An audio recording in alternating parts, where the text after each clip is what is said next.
mga kasisi ko, and for today's upload and video, ito nga pala yung araw kung saan dalaga tayo for a day. Bakit ko naman nasabi na dalaga for a day? Nasaan ang aking anak? Ay, kayo na lang ang mga hula kung nasaan ba siya nung araw na yan. Sa kakamadali namin ng kapatid ko, munti ka na talaga naming maiwanan yung boyfriend niya. Sakto naman kasing may palabas na jeep, tapos sabi nung tricycle driver, oh, ano ba kayo? Bala nga ba kayo? Oh, sige, sakay na agad. Nawala na talaga sa isip niya yung jowa niya. At nung nakasakay na nga kami ng jeep, ay naku, ako pa ang nakaalala sa jowa niya. Tapos ako pa ang gusto niyang magpara sa jeep. Tawang-tawa nga kami habang naglalakad pabalik dito sa terminal nung mga oras na yon. Buti na lang talaga naalala ko si Aaron, ay dahil kung hindi ay naku, yung kapatid ko siguro nakapunta na kami dun sa pupuntahan namin. Tapos dun palang marirealize ng kapatid ko na nasaan nga pala yung boyfriend niya. Ayun, nandun sa terminal na iwan, tapos ilang oras naghintay sa amin, tapos naiwan lang sa terminal. At eto na nga kami, tawang-tawa na ako at this moment. Ay naku, may kaangahan kaming nagawa. Buti na lang hindi sila nag-away sa terminal. At eto na nga guys, totoo na to, makakabiyahe na kami ng Matiwasay. And kasama natin yung active na bulkan sa mukha ko.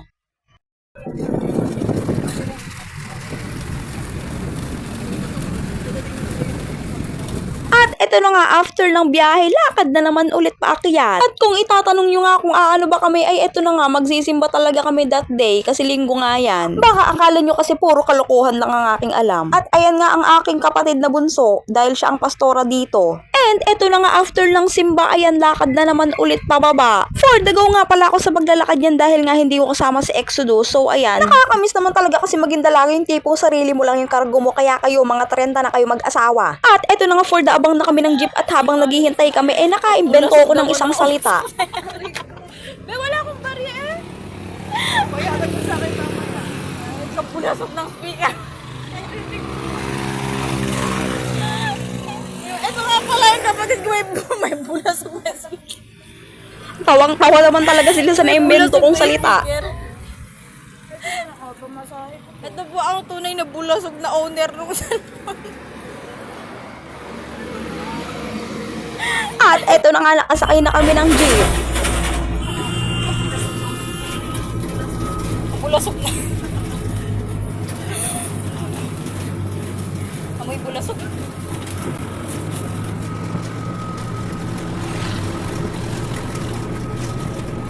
At eto nga, sabi ng isa kong kapatid is videohan ko nga tong bunso namin dahil nga tignan nyo naman kasi yung upo nakabuka. Na para bang nasa bahay lang kami. At sa susunod na video nga pala, ito nga pala yung pinrank nila ako nung araw na yan. So guys, nandito kami ngayon sa But First Coffee.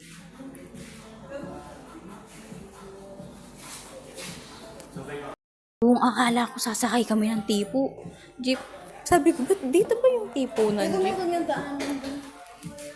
Okay, story time. Ang pagkakaalam ko kasi isasakay kami ng jeep patipo. Sa isip-isip ko, jeep patipo, bakit kami lumiliko pa kaliwa tapos tumawid kami tapos dumiretso kami dun sa may KFC dito sa Dinalupihan. Ako naman agad naniwala na may terminal lang patipo doon, kaya ayan, sunod-sunod ako sa kanila. Napansin ko kaya pala nagvi-video yung bunso kong kapatid. Yun na pala yun. Grabe, 100% talaga na prank nila ako nung araw na yon. At grabe, first time ko nga din pala dito sa But First Coffee Dinalupihan. Grabe naman, nakakailan na yung kapatid ko sa akin. Ang dami ko ng utang sa kanya. Ang sarap talaga may trabaho na yung tipong hindi mo iaasa sa ibang tao yung mga pangangailangan mo. Kaya nga magtatrabaho na nga ani sa 2026. And that's my dalaga for a day moment. See you on my next upload. Babush!